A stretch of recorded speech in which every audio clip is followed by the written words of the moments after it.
Attention all small biz owners. At the UPS store, you can count on us to handle your packages with care. With our certified packing experts, your packages are properly packed and protected. And with our pack and ship guarantee, when we pack it and ship it, we guarantee it. Because your items arrive safe or you'll be reimbursed. Visit the upsstore.com/guarantee for full details. Most locations are independently owned. Product services, pricing, and hours of operation may vary. See Center for details. The UPS store. Be unstoppable. Come into your local store today.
Hosted by Mike, the Big Cheese.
Show. It is the last Sunday of September.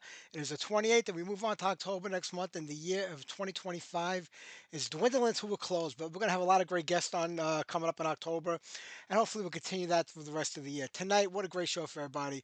Giles Lavery of Dragonsclaw. Giles is in every single band except for the International Silver Spring Submarine Band. There's not a band out there that doesn't play with. So we'll be talking to him all about that tonight. And Jeff Rhoads from Them Damn Kings. That interview was pre-recorded. We did that interview after I had set up all the new equipment to see how it would go. So there's a lot of drops and a lot of delays on that one. I can't help it. I apologize. We have all new equipment here, and on top of that, Mixler added a new switchboard into the mix, and we figured we'd test it out with one of those pre-recorded ones. So there you go with that. But right there, Torch with Fire Razor. I remember going to the Zigzag record back in 1982, I want to say it was. and getting that Fire Razor EP, and became such a big fan of Torch. And one of the last shows we did before we went off the air, after 12 years when I couldn't do the live show anymore for a while, was we had Ian Gregg on here from Torch, and he was a great guy. We've had him on a couple of times since then. The new Torch record actually sounds really, really good. I guess we're going to get it in 26. It doesn't sound the same without Dan Dark, of course it doesn't, but the singer they got does a great job, and it's a really good record. It sort of reminds me of old Accept in a way, more than the actual, old Torch, but Torch was really defined by Dan's vocal, so nothing you could do about that. All right, we're going to keep the music flowing here before we get to the first interview. How about a little Keen Hugh, Crossfire?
Due to circumstances beyond our control, tragedy will not strike tonight.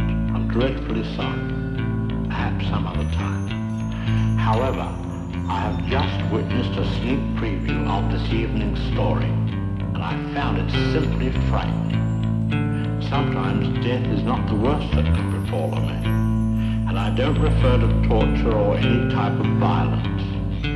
I mean the quiet little insidious devices that can drive a man out of his mind.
There you go, some classic Anvil with Butterbus Jerky. You know what's the best thing about the time in between Anvil records is that we don't have to hear Lips spew a bunch of shit and nonsense during his interviews. I mean, I've had him on here too, and he says some crazy stuff, and it's always fun when you're the interviewer doing that and you get a good story out of him. But he talks so much shit, that guy, it's not even funny. So, well, I'm sure there'll be a new Anvil record next year, and I'll sound like the one that came out last year and the year before that. But that's Anvil. That's who they are, and that's what they do.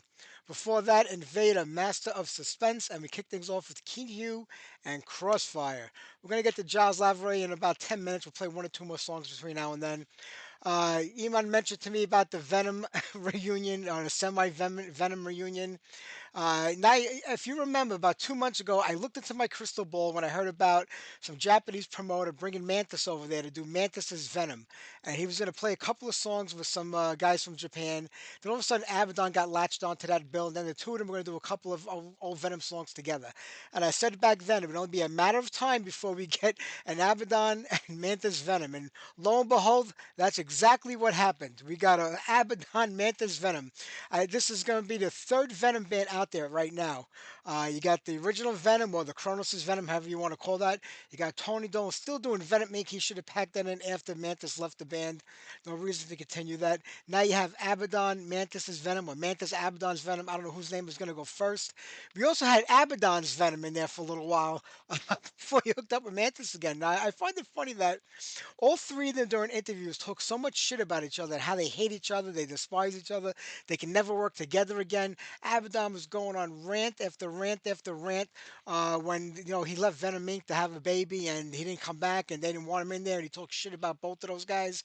Mantis on here about a year and a half ago was talking crap about Abaddon and Kronos. But now they managed, I guess, their hatred for either Kronos or Tony Dolan is so strong. I don't know which is the greater of the two evils, that they've band together to create this band. But they didn't do it on their own. They did it with help from the Keep It True Festival, the same promoter that made them become Venom Inc.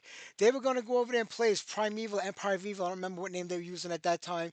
And he convinced them to come in Venom Inc., the promoter of the Keep It True Festival. So it's like the Keep It Almost True Festival. They just keep bringing bands on there that aren't the original lineups and turning them into something that they shouldn't be, or we don't really need or want. Did we really need another Venom? I mean, listen, let's face it. Kronos is the voice of Venom. It took all three of those guys to create that music. As bad as it was, it's as great as it is. I mean, but it's those three guys. Why they can't put it together is beyond me. On top of that, about what was it, 2, 3 weeks ago, I think Mantis and Abaddon did a fundraiser, raised money for their legal fees. They needed like 18,000 pounds or something. I think they raised like 1,600.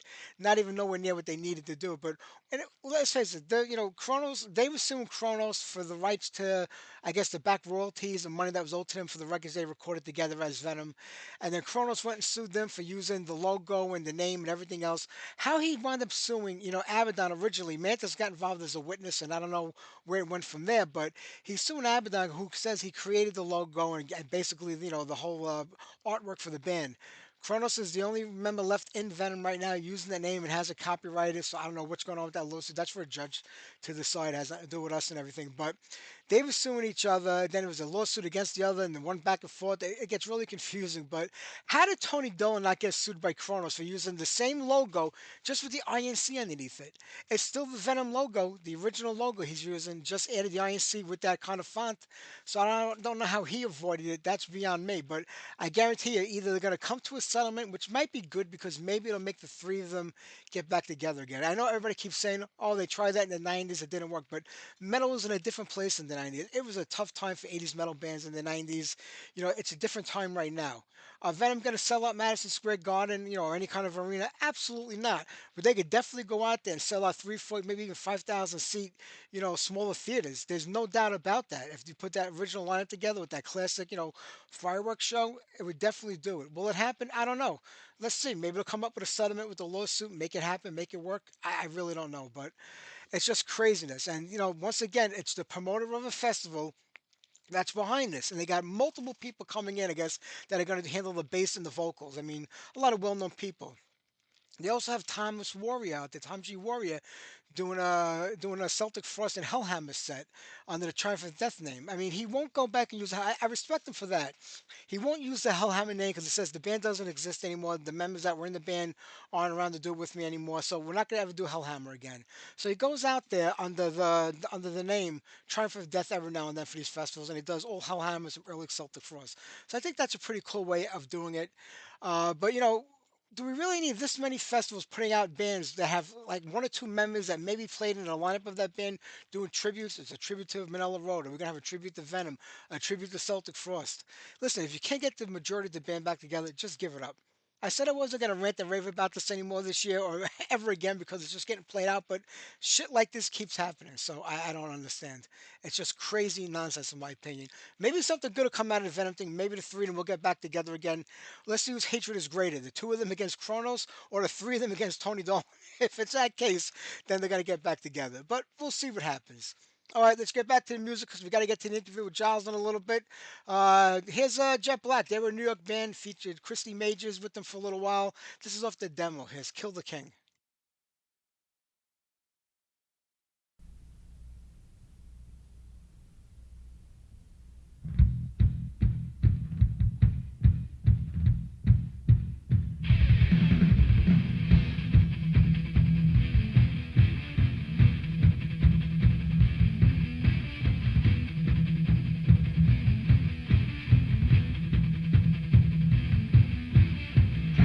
Your leader, the ruler of the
by Samashtra God, Sign of Life.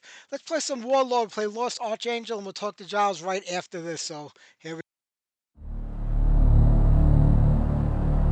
He was cast out into the earth, and his angels were cast out with him. Woe to the inhabitants of the earth and of the seas, for the devil is come down unto you having great wrath, because he knoweth that he hath but a short life.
to do you want to do video or just audio? Well, we only need audio to get the video on. There you go. Hey, man. Hey, my apologies for last time. I lay down and nodded off on the sofa and I just didn't even hear the alarm, and it's like never happened to me before, so I do apologize. No, it's not the first time. It won't be the last. It happens. Life goes on. We're okay. It seems like last week was just my week to just let everybody down. It was like one thing or another. Well, one thing you didn't let people down on was music this year, because you absolutely killed it this year. I mean, multiple releases, multiple bands, singles with Alcatraz, producing, performing live. I mean, where do you find the time for all this? I don't know. It's part of the reason I fell asleep on the sofa, I guess. It all just kind of hit me. But I mean, I almost feel like it's been a little too much, not so much for me, but just for the audience. It's like are we live right now? Are we like on? We're recording. It's going to be next Sunday's show, so we're just recording. Okay, so I mean, off the record, and I kind of always was quite critical of that. Because I thought it was just giving his audience like no real place to look. They're just like, what is your project this week? What are we meant to be focusing on? And I didn't want to be that guy. I would like to have his voice, but I didn't want to be like, everywhere. But then here I am. I've got the Warlord record out. I've got the Lost Archangel Plus, which was hot on the heels of two previous. The thing with Warlord is the new album was Free Spirit Soar. And then we did a couple of archive releases that if those had been following, there has been a pretty steady reissue, series of reissues of Warlord stuff. So they were more in line with the reissue sort of thing that's going along concurrently, whereas the new album was the new album. But the way they were sort of marketed and presented, which is fine, but they were sort of put out there as like another new album, and people were just like, you put the 3 records in 12 months, like, But the band had done nothing in about 10 years, so That's and true. I always remember, for example, and I know it doesn't really hold true today, but like Slayer put out Show No Mercy, Hell Awaits, Live Undead, all in like 15 months, like 1983 to 1985, and then then bands had songs on soundtracks and B-sides, and there was EPs. I mean, it used to be pretty common. So I didn't see the big deal. But then when I kind of took stock of it all and went, well, I got a Jack Starr album out as well. Yep. And then the Alcatraz, and then the Dragonsclaw, it's like, yeah, wow. And then there's another project that I've been on that's going to be announced like later today, I think. So it's been a busy year, let's put it that way. Busy last couple of years.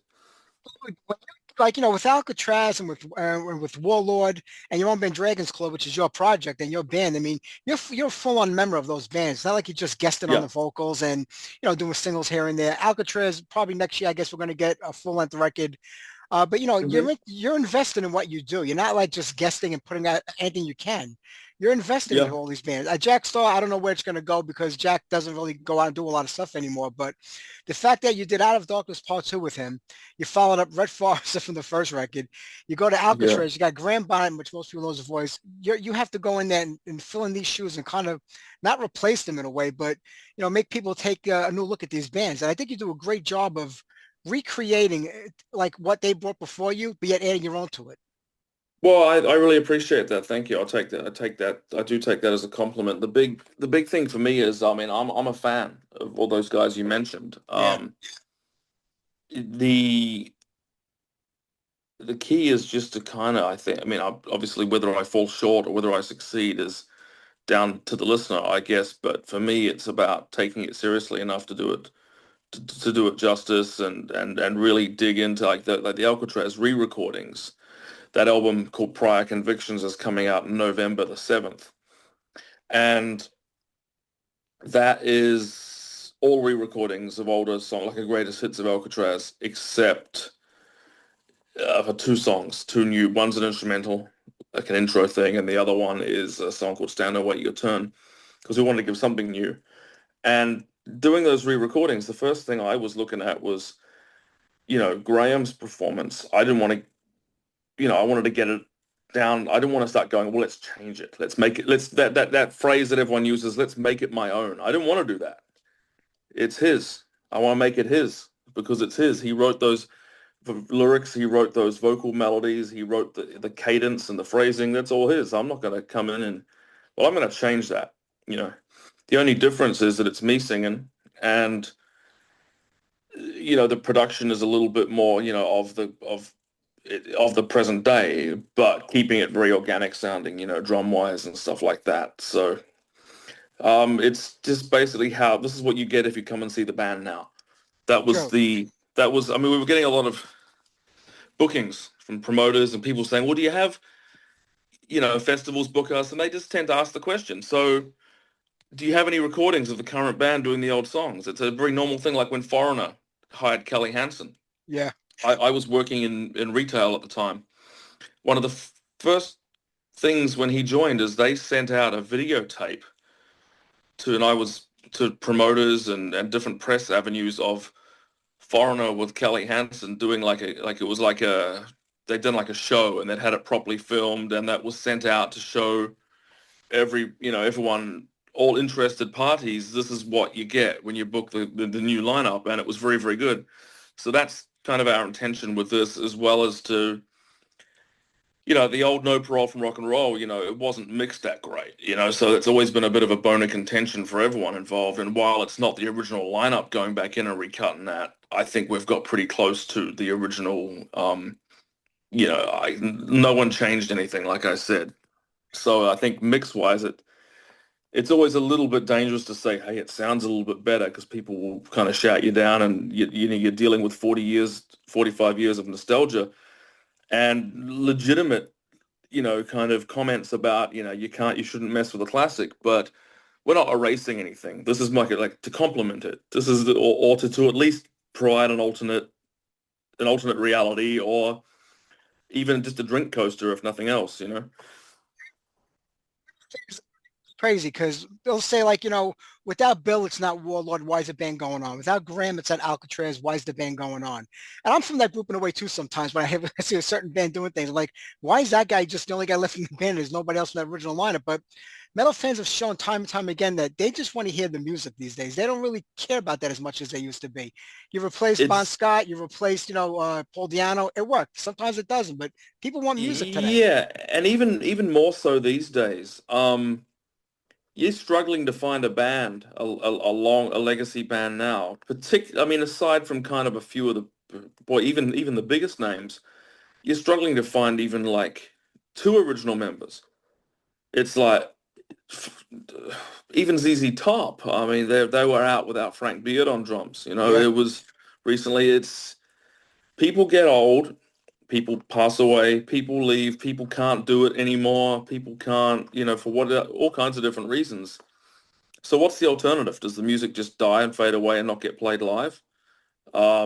It's becoming a lot more accepted now because it's just happening a lot more. You've got Foreigner out there with, you know, when you look on the stage, there's no one there from the original band, but they're no, still a really good, really, really, really good band. And obviously Mick Jones is still directing everything that goes on. He may not be there physically, but it's a little bit like a Broadway production where, like, Andrew Lloyd Webber would be directing everything that goes on, but sure. he's not going to be there. And I think that's kind of going to happen more and more and more. You've got Molly Hatchet with no originals. You've got April Wine out there with like a classic era member, but no originals. The other thing I'd like to add, and I am sorry for the long answer, is that the perception of who did what in a lot of these bands is often misconstrued by the audience. People will say, oh, Graham Bonnet, that was his band. Well, I was there for a lot of that. And, you know, because I obviously managed Graham and I was involved with the band before I was the singer. I saw who did what. And, you know, I know that to say that it was his band was just completely wrong. He certainly had an input, and he wrote what he wrote, he sang what he sang, and that's great. You know, he was a lyricist. He didn't write a lot of the music. He relied on the guitar player, whoever it was at the time, be it Yngwie Malmsteen, Steve Vai, Danny Johnson, or Joe Stump, to, you know, come up with the music. That's why every single one of the first three albums sounds different, because the style was dictated by the guitar player. Now, and the consistent was, you know, Jimmy Waldo was the, you know, I know for a fact that Jimmy is the one that's kept that band together through any of their Yeah. He's the one that hired Steve Vai. He's the one that was always kind of like rallying, come on guys, we got to, do this. Every band kind of has that guy that's sort of involved in the business side of it and involved in keeping it going and putting out fires and et cetera, et cetera. So I, you know, I'm just, like I say, I just work here. So I've been, the guys wanted to do these re-recordings, and I did my best to make sure they stayed true to the original versions. The Alcatraz definitely having the lead singer thing because the lead singer is so identifiable to the band. They are the voice of the band. That's what people hear. I mean, even like with Yngwie Malmsteen, he's the guitarist. He's what people go to see. But yet you think of Joe Lynn Turner and Jeff Scott Soto because they were the voice behind those songs. And you have Yeah. great guitar players out there and great bass players and keyboard players and drummers, but the focus is always going to be in the front man and the lead singer. So even when Yeah. Warlord said we're going to do it again, I had Bill on the show about that time. And, it was like, well, there's no, I mean, I'm sorry, I had Mark on the show and he was like, there's no Bill, it's not Warlord. And when does it end? And I said, if there's no bass play, it's not Warlord. When does it end? You know what I mean? Because it's not just a singer now, because Bill was the guitar player. Yes, the main songwriter of the band, but he's gone and it's another lineup now. And it still sounds the same because you've been the vocalist for the band for quite a long time.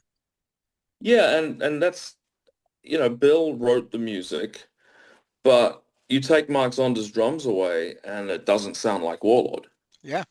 Bill did a project called Lordian Guard, and that did not have Mark there, and it didn't quite sound like Warlord. So I think that's, we have the original drummer, but it wasn't like a five-piece band. It only was Bill and Mark back in the 80s. They Yeah. had a revolving door of people that were just hired guns essentially to come in, and who were, no disrespect to any of them, but they were not, fully signed up guys. It was Mark and it was Bill. And Bill always used to say that.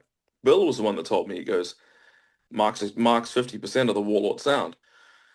So just to kind of put Mark in that category of, they've only got the drummer. I mean, this is not just Mr. Boom Tap in the back there. It's he's a significant drummer and a significant musician. So you've got essentially we got 50% of the original guys there, which was True. Obviously they were like the Hall and Oates of Warlord, the pair of them, Bill and Mark. So, and again, what's the alternative? I mean, I've been in there 13 years. Philip Bino the same. Okay, so the alternative is there isn't a Warlord, and those songs don't get played live, and we don't do anything, and that's the end.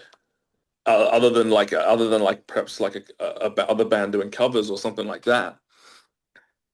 Yeah. You take your pick, I guess. I mean, we just want to continue because we enjoy playing the music. And that's all it comes down to in the end. It's all about the music. And like we said, what a great year you've had musically with all these outputs and all these records. I mean, going to the Jack Star record, I feel like you so recaptured those early days of what that record was about and took it into this new era. I mean, how do you go about, like does Jack Star reach out to you and say, listen, I've heard you sing, I want you on my record. I mean, yeah, I know you got this whole Brave Words thing going on right now with the record label, and Yep. it reminds me of the Wrecking Crew from the 60s because all of these guys are sharing stuff on each other's albums. You have, Joe on this record and Jimmy on that record. I feel like it's those old Wrecking Crew days of the 60s where they played on all the great records. And you've got this core group of musicians that are like sharing their abilities on everybody's record. I think it's incredible that there's such a cross, breed of all the music going on there. How does that all work out? Are you the main guy behind it? You say, hey, maybe I get Joe to come in here and do this, or Jimmy can come here and do that?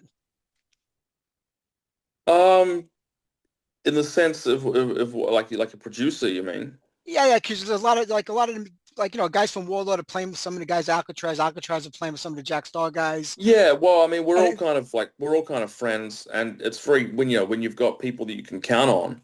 Yeah. If we're doing Jack Star and we need a keyboard part, it's very hard not to call Jimmy. I mean, what am I going to do? Find out another keyboard player when I can just call Jimmy in 30 minutes and have the track by the next day? Again, I can see how it's kind of like, okay, well, you've got Jimmy and Giles in Alcatraz, and now they're also part of Warlord. But I was in Warlord before I was in Alcatraz, so and Jimmy was in New England as well before he was in Alcatraz, and Jimmy also works with Mark in A through Z. So it's, yeah, I mean, but I guess there's a lot of bands like that. A lot of people there used to be a time where you had one band and that was it, and it was almost unthinkable to be in two bands. back in the 80s. That's impossible today. You can't But do that today. but now it's like everyone's in 8 bands. Yeah. And sometimes there's crossover with the personnel just because you have a working system that works. So you, like a lot of the releases Frontiers put out, they share a lot of musicians in common because obviously these people are reliable, they get the job done. And I think a band is, almost in many ways more than just the personnel. There is a theme and an ideology and a style. For argument's sake, you could have two identical lineups, but it's a little bit like making a movie. If what it is stylistically is so different than the other thing, then they're going to be different because one thing calls for one, set of musical, circumstances, and the other thing is something else. But so there is, me and Jimmy are in Warlord and we are in Alcatraz, yes. But the two bands, you put them on side by side and they don't sound anything like each other. Absolutely not. But one of the biggest things this year for me was the new Dragonsclaw. It's been well over a decade since we had a record. Yeah. I'm so happy that you finally got around. I know you're busy, got a lot going on, but I'm so happy because to me, Moving Target is in my top 10 for the year. It's just that strong of a record. Wow. Thank you so much, man. That's a funny story because I got so busy, with my management company and with, various label work and when the Warlord thing started up again in 2023, that was kind of me returning to singing because it had been a while. And then the Alcatraz thing, one thing led to another. And I took, I had a really busy year last year. We were on the road with Alcatraz, like we did 2 American tours. We just did a ton of touring and Warlord toured significantly last year too. We did like half a dozen festivals and some other shows and things like that, which is probably more than Warlord had ever done because it never really been a touring band. So I got to Christmas time, like December 7 or 8, and I said, I need 3 weeks off. I'm totally like I hit the wall in a good way, just a way to kind of sit and reflect and go, what a great year it's been. I wasn't complaining. I was just tired. Of course, 4 days into that, I got bored. I was like, what do I do? What do I do? I need a project. I need a project. And the apartment was really clean. But once I'd done that, I was like, I need a project. So I called up Ben, and we've been working on and off on this third Dragonsclaw record for a very long time, like years. It would sort of inch forward this much every kind of in increments. Finally, I said, you know what? I've been listening through these songs. We've got a record here. Let's just finish this off, And he was like, if you've got the time, yeah. Because it was me. It was my fault that it was held up. I was Mr. Put it on the back burner. There's other things going on. We'll get to it. Yes, I'm still into it. Yes, I am. But then I got kind of like I listened to the demos we had, and these are pretty strong songs, if I do say so myself. And I said to him, let's finish it. So by mid-January, we were all done. There was Thomas Megler mixed and mastered it, and he did a fantastic job. He was very instrumental in kind of getting it over the finish line because he was like, okay, guys, we've got recording sessions here going back like 8 years. And then we've got stuff going back 3 years. We've got stuff going back 2 years or 5 years. When you put something down and then come back to it later, it's always chaos. Because you just, okay, so we recorded that one using that. We recorded this one. It wasn't like all done in like 1 month, from demo to recording to, it was all kind of like, I guess a bit like Guns N' Roses Chinese Democracy, where there was so many different things done in different sessions and different studios and different places that you've got to pull it all together in the end and make it all make sense, sonically. And he was huge in doing that, and there was a bit of a science project to put together as far as like, okay, this is the vocal that you did in like 2017. Here's the vocal you did in 2020. Here's, and then do you want to go back and redo some of that? I'll have to find the old track and we'll have to, and then it's like, we've got all the drum tracks, but we're missing a snare drum on this song. Do we have the snare drum file? Gee, I don't know. We had it like 2 years ago. Where is it? I had to, it was just digging around finding files, and just assembling an up-to-date, here's the latest version of where we're up to, and now we build on that. It's a little bit boring, I guess, unless you're sort of familiar with the process, but Thomas was huge Sounds on that. complicated. It sounds complicated to me. Like just Well, trying to, especially when you're doing it long distance, yeah. emailing files around.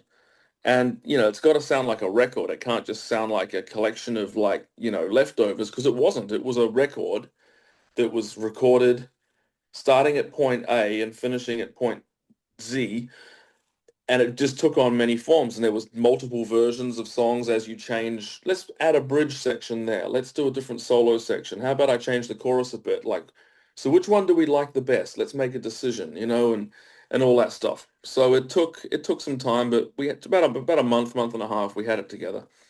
Did you forget anything that was on there when you started playing it back and saying, I don't even remember how we Yep. I made a song. Yep. I remember. You know what I forgot? I forgot how strong I remembered some of the songs were. Yeah. I was kind of like, why are we dragging our feet on this thing? This is really cool. I think so anyway. And I thought if I like it, then maybe some other people might. So I was a little bit,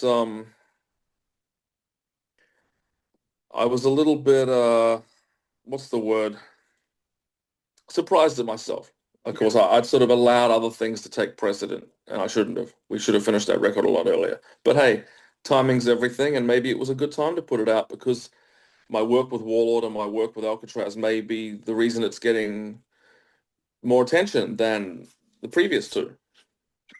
10 years is, I think it was actually a little bit more than 10 years, but Oh, that is a long time. A lot changes. I mean, if you go back to the 80s, I mean, from 80 to 89, 90, the entire scene changed, and when it was gone before we knew it. I mean, it just disappeared in the 90s, and that was end of it. So yeah. a gap of 10 years, it could change. The music scene could change a lot during that time. So you don't know where it's going to wind up going or what it's going to be.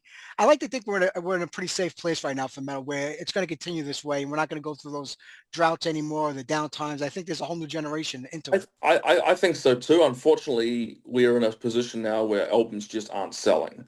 I mean, in any meaningful way, and the way it's all structured, it's very hard to. I mean, the bottom fell out and the roof came down. Financially on all of it, even for the bigger bands, and unless you're the absolute top, you talk to any label, and it's records just ain't moving you know, the streaming thing is great in many ways, because now anyone in the world can access it and you can have a million streams and whatever. But, just the way it's structured via the distributors, and there's many hands in the pot on the way down to the artist, it's very, you can't really live on that unless you're kind of doing Billy Joel kind of numbers. So, it's a little harder to kind of get the records made if budgets don't exist. It's not obviously not anyone else's problem other than the band, because we live in a world of licensing deals rather than the old-fashioned record contracts. So a licensing deal is essentially a label renting the record from you, and it's not really their problem to make, they don't own it, they're just licensing it. So they're not gonna throw you like a ton of money to do it. Not investing in it. That's the problem. That there's no investment anymore. So you eventually we wind up paying for your own record, and then seeing where you can license it once it's done, and Yeah. hopefully at least make back what it costs to make it. But you have to find ways to make it that are far, far, far more economic than previously. I mean, people would laugh if you were to go back in time 20, 30 years and tell people how much money they had to make a record now. They'd be like, that doesn't even pay for lunch. In 1988, they wouldn't even pay for a dinner. Yeah. And that's what you've got to make the record with now. It's like, you know, Challenge for the musicians today. I mean, it started with the downloading, like with Napster, with people getting the music for free. And then it went to the streaming services like Pandora and Spotify. yep, yep. Even though I get all my music for free for the show, I still buy every record that comes out, because that's my way of supporting. Well, I want, certainly appreciate that. And it is so important to keep the bands. If you want another record from your favorite bands, that's pretty much, I mean, I use Spotify. I use my, I use my, I'm riding my bike. I just use my headphones and I'm listening to Yeah. Spotify. That's where I get my sort of serenity away from the desk here and everything I've got going on.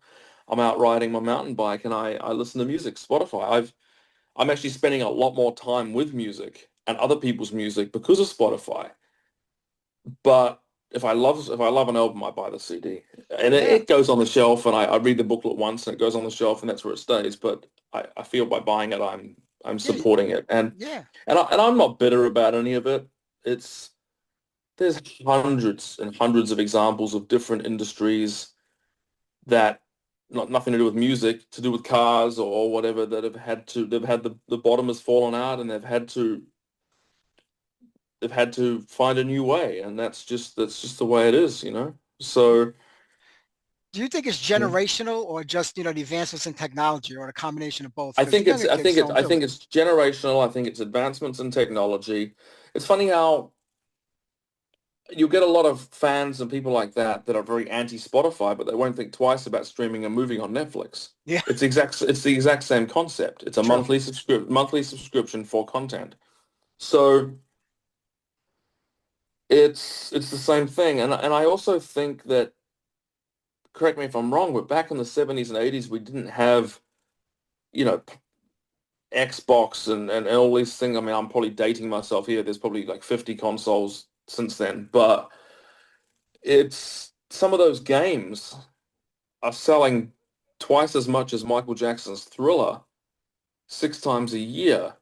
There's other things for younger people to spend their money on. I mean, you couldn't even buy a movie back in the 80s. You could hire the tape Yeah. for a few bucks, or you could go see it at the theater, but there wasn't like a retail outlet really for movies, except like you could buy E.T. on videotape maybe. But now, you know, I think starting sort of early 2000s, you could build up a movie library at home by buying retail of DVDs and Blu-rays of movies you liked. So that was another thing that went, oh, maybe I don't buy an album this week. Maybe I'll buy a Blu-ray of like, whatever, Born Identity or Jaws 3 or whatever. And so there's that, but then there's then the video game. The video game culture is enormous. That's taken a huge amount of revenue away from, it's other things, other distractions. People are spending money in all kinds of different ways on all kinds of different things. Whereas back in the 70s and 80s, pretty much your entertainment dollar was let's buy an album. Now it's let's buy a game, let's buy a console, let's buy a Blu-ray, let's go play laser tag, whatever. So there's all kinds of different places people can put their money, and they only have so much money. You can't do it all. Position as a producer, as a manager, I mean, do you have to focus on what's going on in the world around you to see where your target is and how to hit it, or do you just kind of do things the way you feel you have to do it? It's people have short attention spans today. You got to grab them right They away. do. So, I mean, do you kind of focus on that when you're involved in each three aspects, or do you just say we're going to do it our way and hopefully the fans will come around to like what we're doing and get what we're creating? Um, I mean, you've got to be MacGyver. I mean, the worst thing you can do is take a cookie cutter approach to every band and every album. You've just got to MacGyver your way through and just keep, if something's not working one way, let's try it another way. With the Brave Words Records, I mean, what's coming up next? You're working on something that's about to come out, even if you're not involved Well, in it, behind the scenes. no, I mean, I'm very involved in it with Brave Words Records. I mean, Michael Brandvold is one of the partners in the label, and he's just an amazing PR guy. Very, Yeah. very, very. I've learned so much from him. He's very smart. And he's another one of those guys that understands that what I call the MacGyver concept. If it doesn't work one way, let's try it another. So what we've got some exciting signings to be announced. We've got the new Crimson Glory album coming up. Yeah. That's actually they've finished and they've delivered master. So we have some cool projects coming up. I'm not able to reveal all of them yet, but we have obviously two of my releases are on Brave Words Records, and so I wouldn't be signing with someone I didn't personally believe in, even if I was involved in it. So, and we've got, publishing partners and stuff like that. So, we've just partnered with Bucks Music for publishing, so we can also offer publishing services for bands. We've got, we're a busy label. We've got lots coming on, lots coming along. We've got a new Lily and Axe album coming out next year. So as I said, we've got the Crimson Glory as well, which is a phenomenal record. And we just signed a new exciting project, which we will be announcing in the coming weeks. I know a lot of people waiting for the Crimson Glory. It's been a long, long time since they've had Oh something yeah, out there and got back together. we got the master last week, and I've been listening to it. It's incredible. I mean, it seems like the label just came out of the gates roaring. I mean, you had a lot of top-notch signings, a lot of big records coming out off the bat. I mean, did you have to figure out who's going to be the first one on the label to put the record out to get that name, get the label known, get the name out there? I'm sorry, I didn't quite follow the. I was saying when the record label was announced and then the signing Yes. started happening and then the record started coming out, I mean, they were like all these big name bands that were on there and like these amazing releases. Did you have to say, we got to pick one to be the first? Who's it going to be? Paul Di'Anno was the first, actually. It was the first signing. We're all big Iron Maiden fans, and obviously it meant a lot to us to put Paul's record out. And, Paul's was a lot of things, but he is a legend. And I think anyone who's read the books and followed kind of Paul's career closely knows that he had a certain, how should we say, Flair for words? and rebellious nature. Yeah. He's almost like one of the last true kind of, he reminds me of, I always used to tell Paul, I said, Paul, you're like one of those country music outlaws that you used to read about, back in the outlaw country era. He's going to do what he wants. He's going to say what he wants, and he doesn't care. Career be damned, So I admired him for that. And it was great to work with Paul, God rest him, and it's so sad when we lost him, but it was definitely an honor to put out his final, all original, last album of all original material. So that was special. That was the very first signing. Paul lived the rock and roll lifestyle, and that's the way it was back in the 70s and into the 80s. Do you think everybody plays it too safe today? They got to be just because of the environment in the world we live in?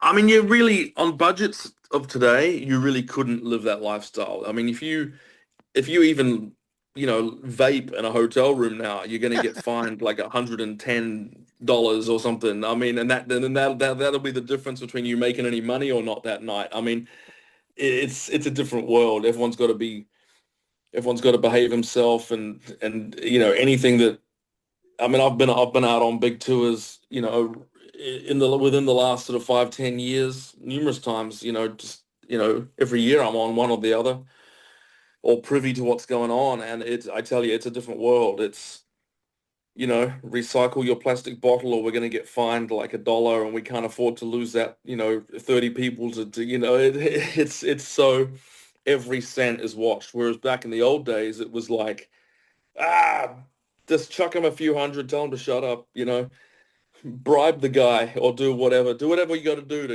it's the old Spinal Tap, getting Concord to go get mandolin strings at 3 a.m.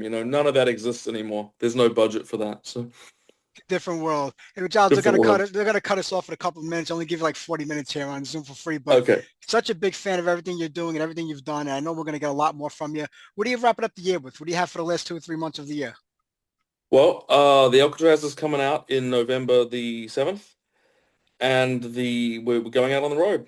Alcatraz Girls School Bangalore Choir. The new Bangalore Choir album is coming out around the same time in October. You love David.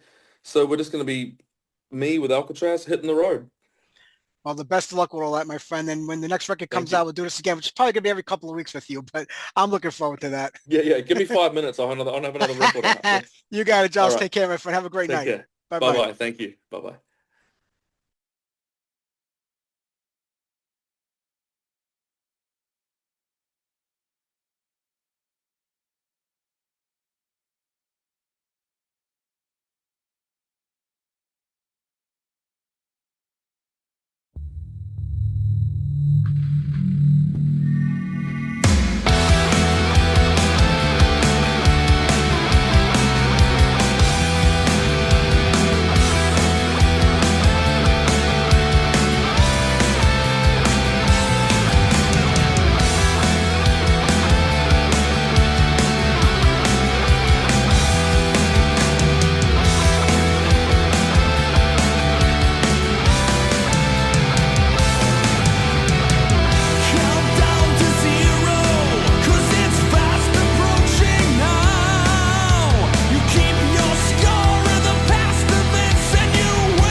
Okay, new Dragonsclaw with Don't Break the Silence Again.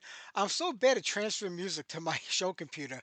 I do all my work on my laptop and then I forget to transfer it down to the computer that I use for the show. So there's a lot of songs I never get around to playing. I got to be more conscious of that in the future. Uh, Giles is a good guy. He's got his hands in a lot of pots and we're going to get a lot of music from him in the future. We still have to get to Jeff Rhoads from Them Damn Kings. We'll do that in about 10 minutes or so. Play a couple of more tunes between now and then. Matter of fact, Christian wanted to hear Havoc. This is the Havoc out of California with Sons of Thunder. Let's get that on right now for him.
We'll fight for all these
tonight. I know Imam would love Stacy to use whips and chains on him. There you go, Savage Mass, and before that, Havoc for Christian. We're gonna get to Jeff Rhoads in about 2 minutes. I'm gonna start compiling a list of people that have outlived their 15 minutes of fame. I mean, I think number one is definitely Dave Evans, the original lead singer for AC/DC. He was with the band in like '73 for like less than a year. Recorded a single with the band, but 40, almost 50 years later, he's still out there performing AC/DC songs that had nothing to do with him. He has to be number one on the list. I mean, he does all this Bon Scott era stuff that he does, and even he does the Brian Johnson stuff, but he wasn't even in the band. And the AC/DC that he recorded with sounds nothing like the AC/DC they became famous for being. So he's got to definitely be number one on the list. I think Neil Turbin is starting to come in at a close second because he's out there right now doing, he's playing in all the South American countries, doing Fistful of Metal for Anthrax, the 40-year anniversary, whatever it is. And he's also doing Armed and Dangerous because he's got to fill up a whole set list. And now I know a few of those songs were written when Neil was in the band, but Joey Belladonna sang on the record, so that's how most people know it. Unless you were from New York back in the day and saw them perform live where they did Armed and Dangerous, which wasn't that often, to be honest with you, because it was kind of new and they were on the way out and they were breaking up anyway. But he's out there doing stuff from, the Joey Belladonna era because he says, well, I wrote the lyrics to a lot of those songs. It's like a Dave Mustaine, Megadeth, Metallica type of thing. And I guess, Dennis Stratton from Iron Maiden, who played on that first record, he's still out there doing Iron Maiden stuff, getting flown places, doing Iron Maiden. It's just, I mean, you played on that one record. To me, it's one of the best records, granted, but you were in the band also for less than a year. It's just incredible. I mean, you've had 40 or 50 years, and Dennis was in a lot of other bands too. So you've had all these years to do something different to make your own mark, and you're still living off of those 15 minutes of fame from like an earlier time in your life and your career. So I don't know. If you could think of anybody else, let me know. We'll add them to the list, but that's it for right now. But how about we get to Jeff Rhoads from Them Damn Kings, and we'll play something off the record after that, and then we're going to wrap it up here. But before we go, next week, don't forget next Sunday, Charlie Steinhauer from Paradox is our guest. Don't forget to tune in live next Sunday night at 6 o'clock for that. Right now, let's get to Jeff.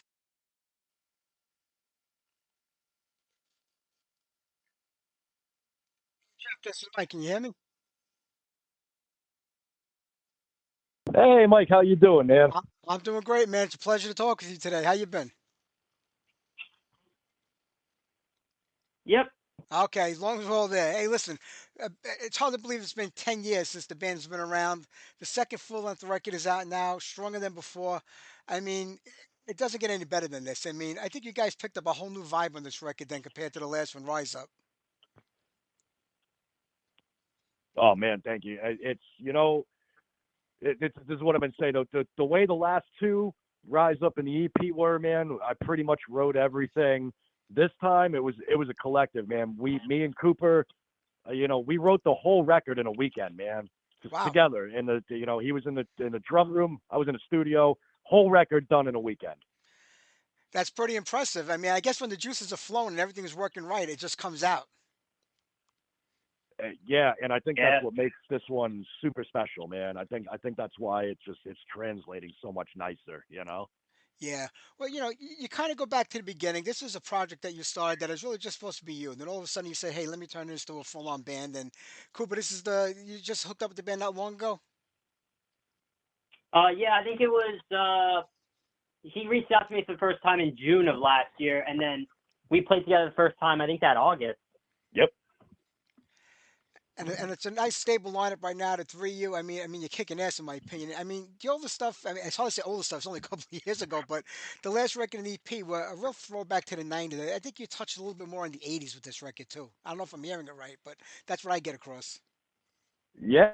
All right. I like that. I kind of feel that way too. It's got that kind of like, 80s anthem kind of vibe going on, man. It's big. Especially the title that, track. Man. The riff on the title track just kills. I mean, when I heard that, I was like, Oh, man, this is like an anthem. Oh man, this is great to hear. Well, I mean, you got to be hearing a lot of good stuff about it. I know it just came out a month ago, so the reviews start coming in now, and the interviews start happening. More and more people start hearing about it. But I mean, you really latched onto something. I mean, there's so much going on out there that's not original or just more run-of-the-mill stuff, and you kind of took what was before you, made it newbie, and made it familiar. That's not an easy thing to do, and I think you two guys accomplished a lot. Yeah, man, I feel the same way. Like I said, it's whatever happened, man. This was just magic this time, man. Because, with Cooper and the way this all just came out, man, was just like this. every musician, we're sitting here, we're writing, this is a good song. This is a good song. This is something different, man. I mean, this is the two of us that are pretty much are just our most vulnerable here, man. Just two guys, stuck in the studio here, making freaking music, and we did it in a weekend, man. Yeah. What? That's what's more impressive. I mean, but you think about it, Jeff. I mean, you used to writing alone also. Do you find it better in a group environment, or even two people or three people, where you're contributing back and forth and bouncing ideas off each other?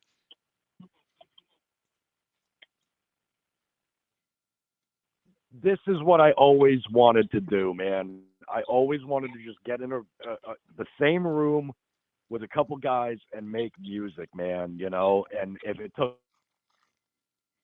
a month, I like this process better, man, because this is more of a band now. It's not just, Jeff Rhoads, them damn kings. This is them damn kings, man. And I think we're finally finding what this band is meant to be, Well, I mean, listen, the second full-length record, like I said, you had the EP out before this, so it wasn't like it took you a long time to kind of discover where you wanted to be, band-wise or music-wise. So, I mean, I think you hit on it this time, and it is working out, and it is sounding great. When you think about, I mean, you've been in that position before where you've played in bands where you were the high gun, or you were brought in, to replace somebody else. So, I guess you know what it's like to be that guy that's not like feel like he's a full member of the band where you want to contribute. So now you have that. Yeah, yeah, 100%, man. And even the live shows, it's different with Cooper, man. Like we know how to feed off each other. We just know what we're gonna do, man. It's freaking bananas. It's what I've always wanted in life, I hear that. And Cooper, how did you guys and it meet up? translates. How did you guys hook up and get together? Yeah, I think so. In that June, Jeff reached out to me through Facebook. He was on his tour bus with Lacuna, I'm pretty sure, and he just saw my videos and he was like, "Hey, I have a show in Georgia. Do you want to, come down and play?" And I was at first I was a bit skeptical, but I was also kind of flattered because that was the first time someone's really reached out to me like ever on a social, just been like, "Hey, I saw your videos. You're great." So I was really flattered by that, and that ended up falling through. But in August, I had a show by me, and I was like, "Hey, Jeff," because we had still been talking after that, and there was a show by me, and I was like, "Hey, we could do this show." And so he came up to Jersey, and we practiced, and we did the show, and it just gelled. And I don't think I gelled more with a musician than I have with Jeff. It just feels right playing with him. It's awesome. Yeah, same. Yeah, and it sounds right on the record too. I mean, it feels like you guys have been playing together a long time. And I mean, Jeff, you find the guys on social media. That's not a new way of doing it, but just to cold call somebody that you thought was really good. That's got to be a shock to their system when they get that phone call. Yeah, I mean, I didn't expect them to write back. I mean, you know how it is, man. Yeah, Social media, and it's like, just cold calling somebody, and I did not expect them to write back, but I figured, what the hell, man, I'll try it, and I knew when I saw him, man, I was like, holy freaking crap, dude, this guy can play, man. Like, I just knew I needed to try to get in touch with him somehow, and he wrote me back the very next day. So wow, what's wrong with this kid? out. But listen, being in a band is not an easy thing. You got to Yeah. find a couple of guys you can play with that you get along with first of all, and then that are good musicians and that have the same drive that you do. Like because some people join a band they don't realize what's involved in it, and how much work it takes to be in that band. So, like when you started this things out, you were hiring people to play with you and moving along that way. When did you decide, hey, you know what? I'm just going to try to make this thing happen with a full on band. That was well, I tried it with Ryan, when I did Rise Up, that was kind of the start of like, all right, I think we got something going on here. But Ryan came from Lacuna.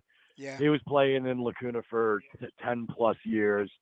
And by the time it was like, hey man, you want to go not be in a bus and not make any money, man, like, and play in front of 10 people, wouldn't that be really cool for you? And I think he was just kind of like, oh, yeah, that's, I'd rather go make some money now, man. So, that kind of ended that whole thing. Right. And, we did the Gemini Syndrome tour, and, that was good. But, it just kind of fizzled. And I get it, man. You can't spend 10 years traveling the world like that. You either come out, just gung ho. You're either a lifer or you're gonna move on. And I love him to death. He's a good friend of mine still, man. But he just decided it's time to make some money and be a little happier and move on with life here. But I'm stuck, man. And me and Cooper have that same exact drive. So I don't think that that's gonna go away anytime soon. And even the live shows, man, it translates there. You'd think we've been playing together for 30 years. Kind of hard to start over again for a lot of people that have been out there doing it for a while and got a steady gig going over there. And music is, it's a hard business, but when you're willing to do it, I mean, what does it take to start up a band today? I mean, even though the band's been around 10 years, COVID kind of got in the way, screwed things up for everybody for a couple of years, set everybody back. We didn't know if a lot of bands were going to come back after, and a lot of them didn't. So, and I know that kind of interfered with your plans with the last record. So, how do you rebound from that and pick up and start again after just starting? Man, I think I'm a little jaded in this area. I've been spoiled in this business, man. I got lucky that kind of my first date out was in a tour bus and not in a van. And now like doing our band, it's back in planes, trains, and automobiles here. Where it's like, all right, there ain't no bus yet, but I'm kind of an old dog, man, and I'm kind of jaded on all this, and spoiled with all that. So I mean, I just keep moving forward. But I think Cooper's probably in a better position to answer that, man. So I'll let you take over on that one, man. Yeah, cool. Yeah, you wouldn't mind repeating the question real quick, just so I make sure I answer it right. Well, what I was saying is a lot of people, like he was talking about the last drummer, he has a steady gig going on there, paying job, and it's hard to kind of start over again when you have something like that. But when you're just getting into it and starting from scratch, you don't know the other road. Like Jeff said, he's a little jaded because he's used Oh to yeah, being on yeah. the tour bus and stuff like that. So what's it like starting over in a band? And it does take time to build things up, but something good will come out of it in the end. But until you get there, how difficult is it? Of course, yeah. It's really about meeting people. I think actually, I guess pretty much almost all of my bands. Well, I take that back. All the bands except Dem Kings have been interactions at shows where you meet someone and they're like, hey, you look like you play an instrument. What do you play? And then you end up talking, and then you end up starting a band. But I think it's a lot more work than I first realized. Because I've been playing with a lot of kids my age, so 17, 18, 19. And it's tough because a lot of people are really. I know that I want to do music, right? And I know I want to make this my life. And I play with people that are kind of like, oh, music is fun, but I don't know if I want to do this. And that's definitely the toughest part of starting a band is knowing where everyone's commitment levels are. And I think that's why I gelled with Jeff so much is because we both know this is what we want to do. This is where we want to put our energy into every single day. And I think I haven't been able to find that in anyone, except for this band. And I definitely say that's the hardest part about starting a band. Second is probably distance, which, we have that problem, but we make it work because, we fill out the first criteria is we both want to do this. Sure. Yeah, Jeff, you're in Georgia now, right? I am. I'm down in Savannah, Georgia. Jersey boy native, But though. we live. That I know you're my next door neighbor. I'm in Staten Island these days, not too far from where you used to come Yeah, from. But man. we have technology today that allows you get bands where members come from all over the world, and they manage to make it work. You know what I mean? They swap files, they trade things. Is that a way that you're used to doing things or like doing things, or you really prefer to get into a room together and hash things out? We can go back and forth right away with the ideas. No. I prefer to be in the same room together. There's nothing like that human interaction, man. You just don't. It's like, hey, I'm going to spend 6 months talking to some chick on the social media or whatever. No, I want to see you in person, man. I don't play with them things. I completely guess some bands make it work, but I agree with you. I feel like when you're in that room together, there's that interaction back and forth. You could change things on the spot. You can move things around, make things happen a lot quicker than wait for somebody to respond to a file and then give you the right idea and go Yeah, back and forth with it. I feel the same way, but uh, people do make it work. But I like the old school way better. yeah, me too, Mhm. 100%. Yeah. Well, the album's been out about a month now, almost a month. How you feeling about it now? Because when you're so close to a record and you're working on it every day, you're recording it, putting it together, you kind of get a little jaded, like you say. You're so used to hearing these songs over and over again, it kind of loses it. But when you feel the final product comes out and you hear people talking to you about it, does it make you look at it differently? Yeah, man. I mean, I am. When the EP came out, it was very.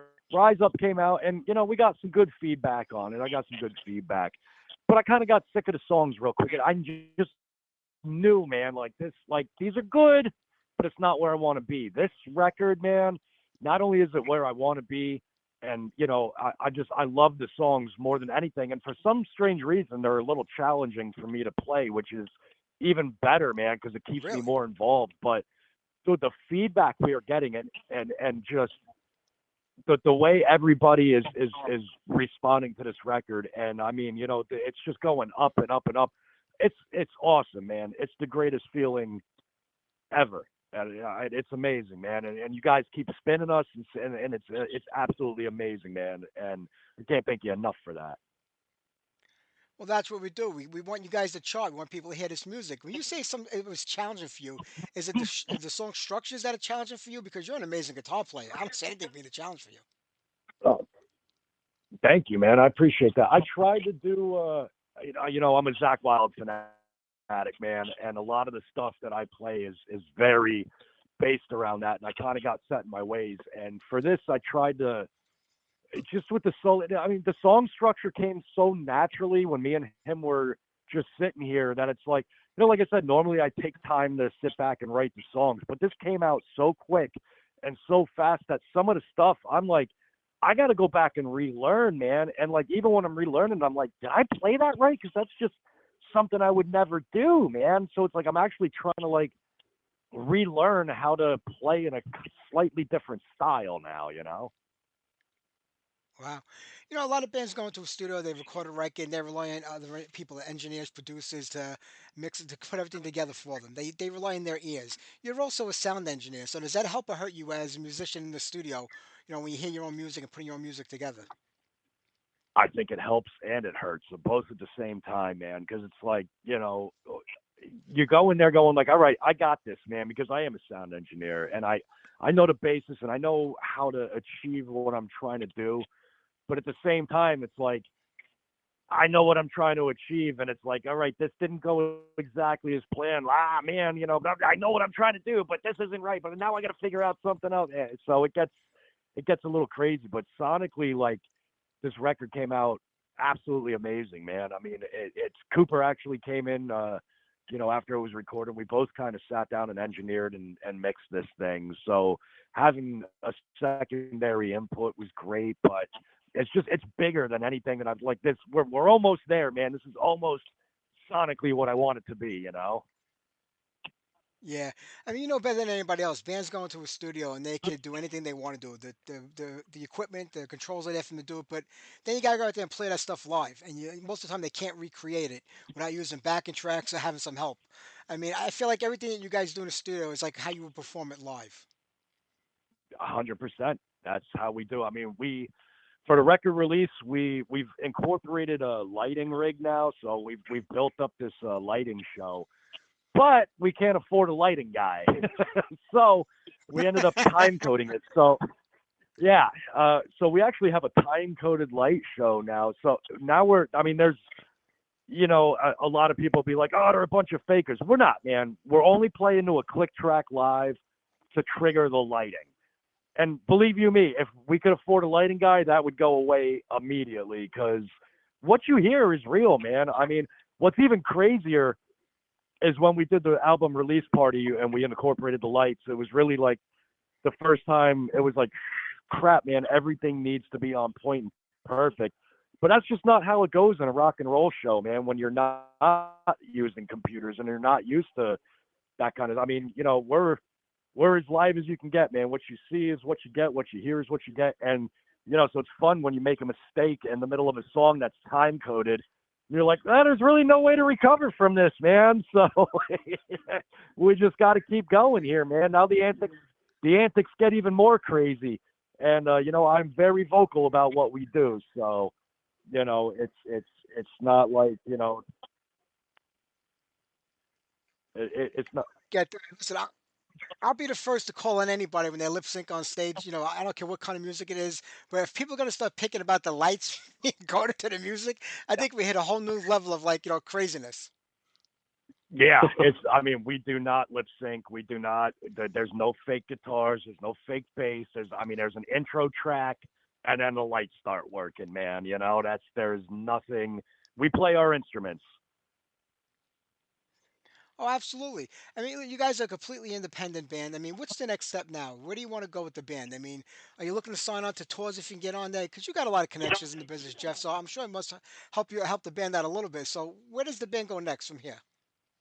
Well, that's the biggest idea is to try to get on a support tour or some sort of tour or anything, man. I mean, it's almost this day and age is a little different, man. There's a million fish swimming around in the same pond, and then you got your little guy, you got your pond over there, and that's what we're trying to get. I want to, I'd like to be on par with the Motorheads and the Lacunas and the Overkills of the world here, man. And not to say that all these bands that are trying, in the same pond, we don't want to be with you, we do, but man, when we reach out, we want to play a show, man. Like, come on, dude.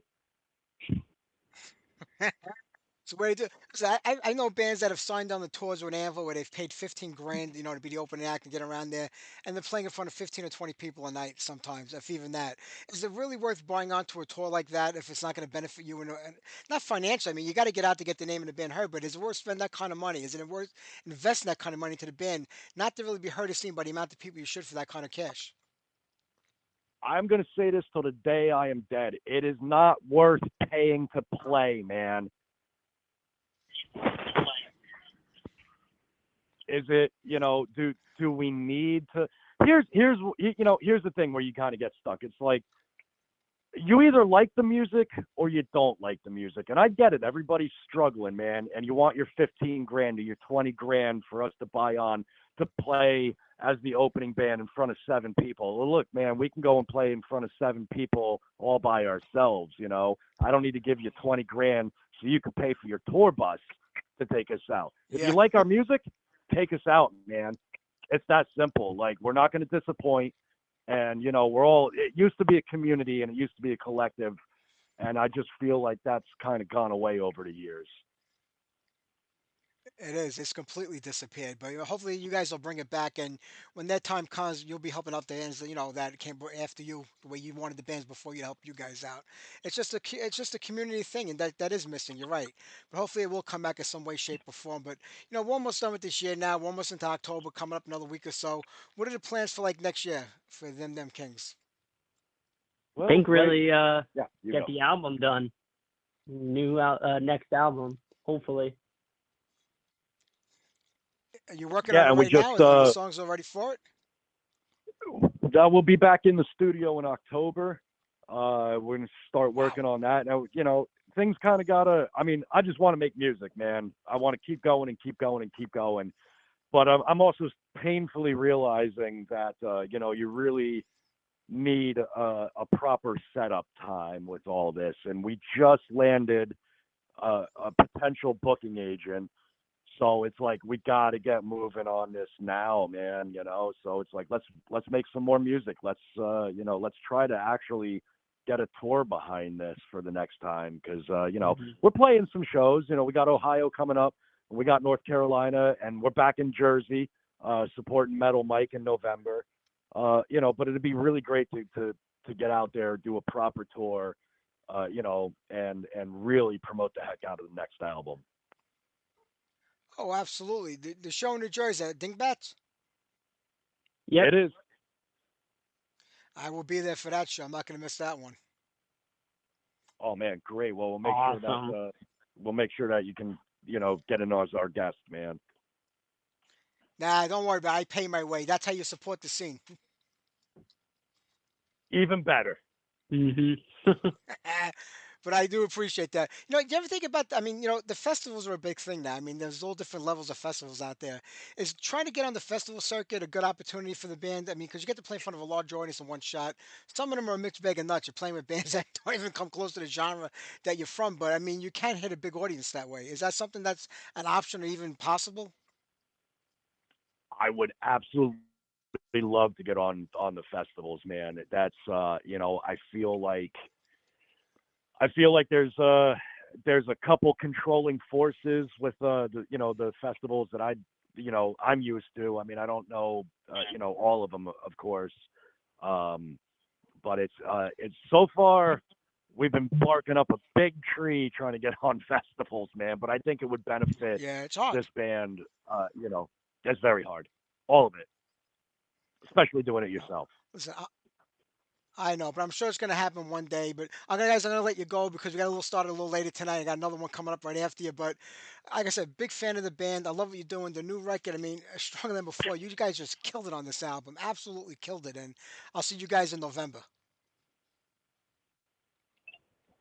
Excellent, man. I can't wait, man. I'm looking forward to Thank you, man. Looking forward to yeah, it's gonna be great. It's my pleasure. Jeff Cooper, you guys have a great night, man. And keep it up. Keep it going. Man, thank you as very well, much. man. Thank you again. Thank you for spinning us, man. And everybody come grab a CD, themdamnkings.com. You can find us on all the socials out there. The album is available worldwide on every platform. But if you buy the CD, it helps us to actually get out and play the next gig. Absolutely. That's what they should do. All right, guys, have a great night, man. I know you've been doing this all day. You got to be tired by now. All good. I can go all day, man. But thank you Yeah, very much. Thank you, man. You got it. Take care, guys. Talk to you soon. Bye bye.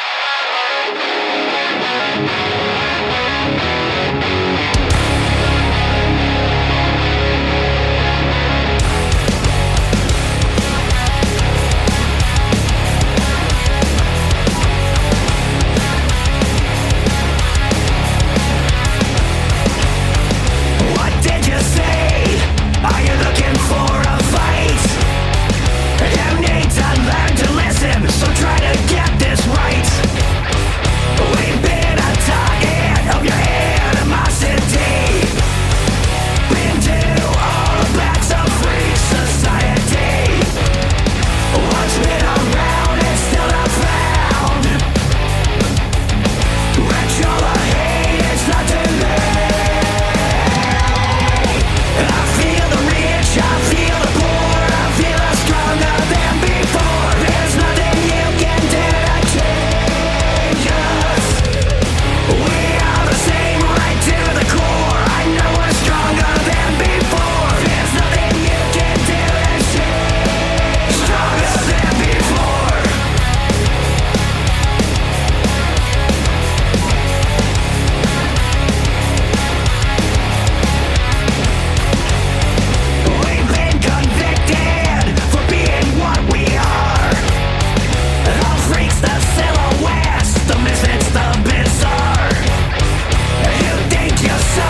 you go. Brand new Damn Kings, stronger than before.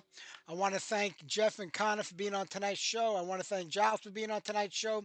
We're going to wrap it up here tonight with one more tune. Hey, next week, Charlie Steinhauer from Paradox. We've got a great bunch of guests for the month of October. I'm trying to lock in a few more.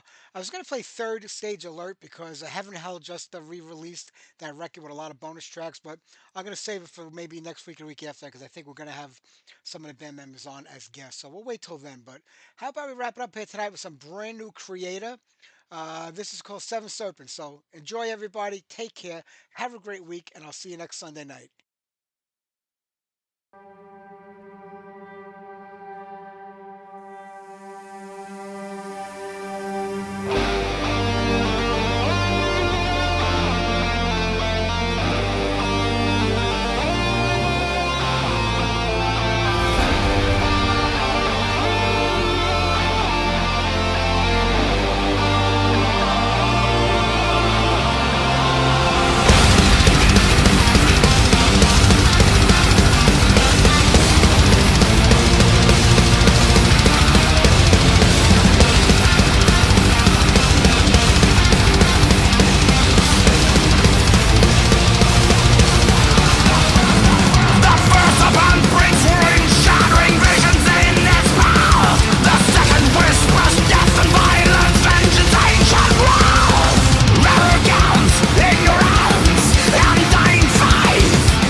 I'm here on the job site with Dale, who's a framing contractor. Hey, good morning. Dale traded up to Geico Commercial Auto Insurance for all his business vehicles. We're here where he needs us most. Yep, they sure are. We make it easy for him to save on all his insurance needs, all in one place, with coverage that fits his business and bottom line. Oh, I shouldn't have looked down. It's all right. We're so far up here. Look at me. Take a deep breath. No, I'm good. So good. Get a commercial auto insurance quote today at geico.com and see how much you could save. Get more with Geico.